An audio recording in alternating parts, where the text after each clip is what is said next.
Okay, we're at the LeMay Museum for the E30 picnic. We didn't come with our E30 today, brought the Highlander, but we're here to see what's out and it should be a good time.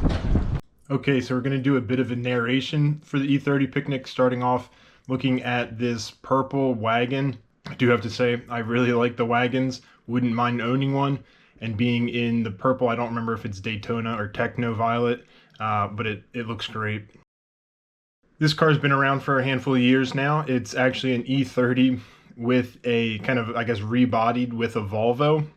I've seen it at both picnics I've come to, and it always looks really nice. The guys put a lot of work into getting it to fit right, and just it looks great.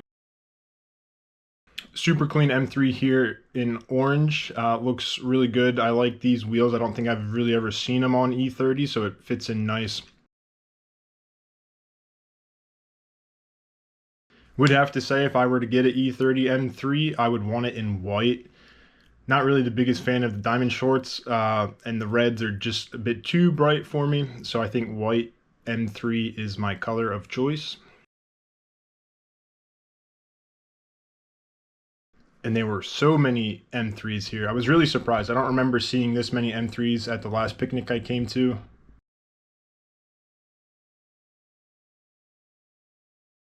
Nice set of wheels here. Watching one of the late break barn find shows. I guess in Europe they call these hardtigi. I've always just called it hardage. I don't really know what's right or what's wrong at this point. Got some parts for sale. Didn't actually see anything I needed. I think anything I would need is much larger and not really easily transportable to the picnic.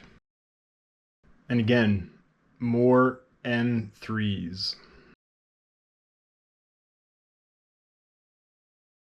Don't really know too much about all the special bits on an Evo. This one did have the plaque on the dash. And I would say if I had an M3, it would need the gurney flap for sure.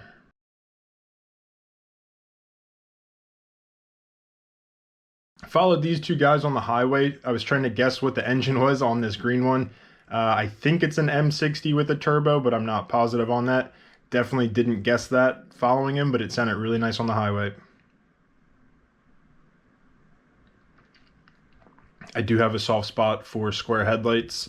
Ran a set on my E30 for about a year or so. It's the fun novelty fact of them. I know it might not look that great, but it's fun to be a little bit different. And I would say that I've never seen anybody kind of retrofit the newer kind of, I don't know what these kind of lights are, but I'm sure they're super bright. I haven't seen that done before, so it's kind of nice to see people, you know, being a little different with the square headlights.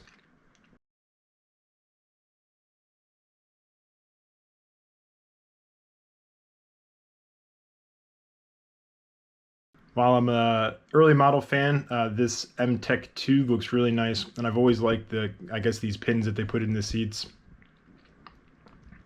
And we're walking through some custom wide body cars. It was cool to see them both together like this. It made for a nice kind of comparison of the two, I guess, fender works that's been done.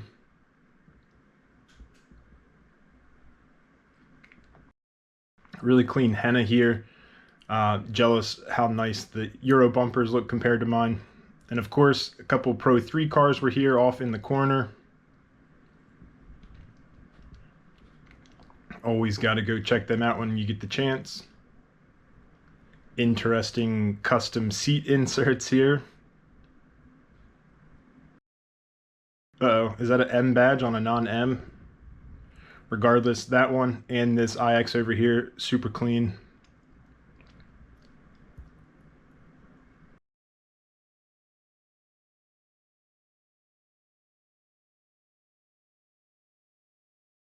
I feel like you don't see too many M30 swaps anymore. I remember that being like kind of what people really like to do when I first got into E30s, but don't really see it too often.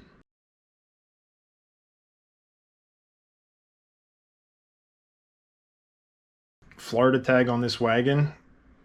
Pretty long drive to come up to Washington. A lot of mono wipers too. I didn't get any specific footage of it, but a lot of cars had mono wipers, which is definitely something I'd like to do. I just got to figure out whether to buy a kit or kind of mod it yourself. All right, so here was the only ITB'd M20 that I saw at this show. I think they drove up from California, but I really like what they have with their under trumpet management, I guess.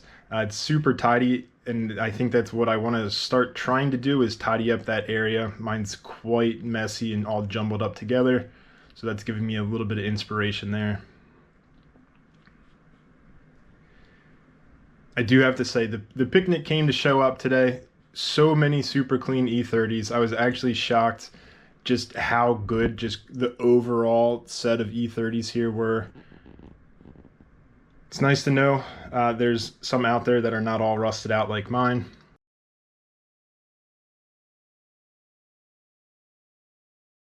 All right, so I'm back home in the garage. Pretty good E30 Picnic. I think the total car count might have been a little bit lower than previous years, but still a very good turnout. Way more M3s than I expected to see, so that was kind of cool to see all the varieties there. Definitely a good time. I would say I got some inspiration and some motivation to kind of get this thing looking a little bit better and see what we can do to keep working on this and having fun with my E30. So good Picnic. Maybe next year I'll actually bring this one back to it. It's been once, but hasn't been back since, I think that was 2018. So we'll see how the next year goes, and maybe we'll get it out to the Picnic. Thanks for watching.